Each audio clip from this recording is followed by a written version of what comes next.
রাম মন্দির থেকে প্রসাদী দান চুরি করে এসইউভি গাড়ি, আইফোন, বিলাসবহুল জীবনযাত্রা করে আসছিল সেই মন্দিরে থাকা বেশ কয়েকজন লোকেরা। অথচ সেই মন্দিরের ট্রাস্ট এত মাস ধরে সেটা ধরতে পারেনি।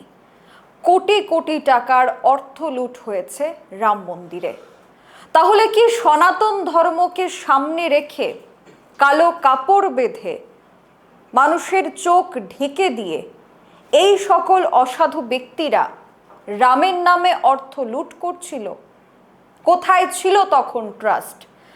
কেন ট্রাস্টের বিশ্বাসযোগ্য লোকেরা এতদিন ধরে চুপ ছিল?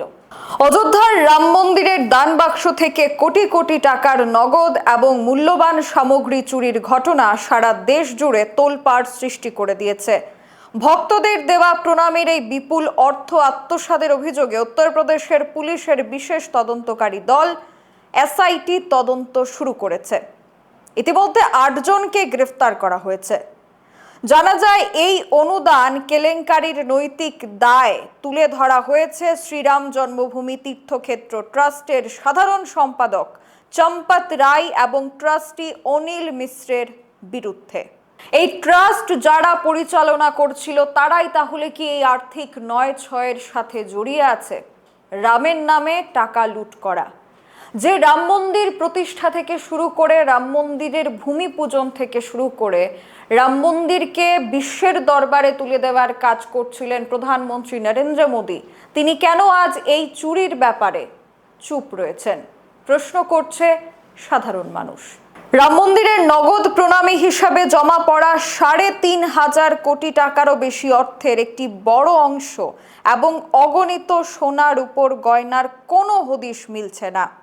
এমনটাই খবর ছড়িয়ে পড়ায় সাধারণ মানুষ এটাই প্রশ্ন করতে থাকেন যে রামলালা তাহলে কি বর্তমান বিজেপি সরকারের জামানায় নিরাপদ নন?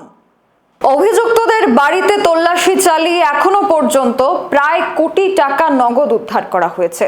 শুধুমাত্র তা নয়, যে ব্যক্তি দুবেলা দুমুঠো খাবার পেত না তেমন কর্মীরা আইফোন, স্করপিও গাড়ি, তার পাশাপাশি বিলাসবহুল বাড়ি তৈরি করে ফেলেছিলেন এই কয়েক মাসের মধ্যে।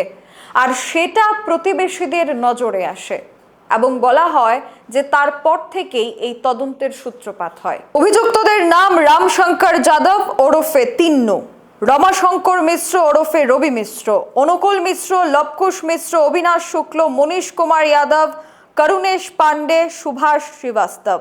এবার বিরোধী বেঞ্চ থেকে দাবি উঠছে চুনোপুটি নেতৃত্ব বা চুনোপুটিদের ধরিয়ে নাকি মূল মাস্টার মাইন্ডদের বা মূল রাঘব বোয়াল যারা রয়েছেন, যারা এই ট্রাস্টের সদস্য ছিলেন, এই ট্রাস্ট পরিচালনা করতেন, তাদেরকে বাঁচানোর চেষ্টা করা হচ্ছে।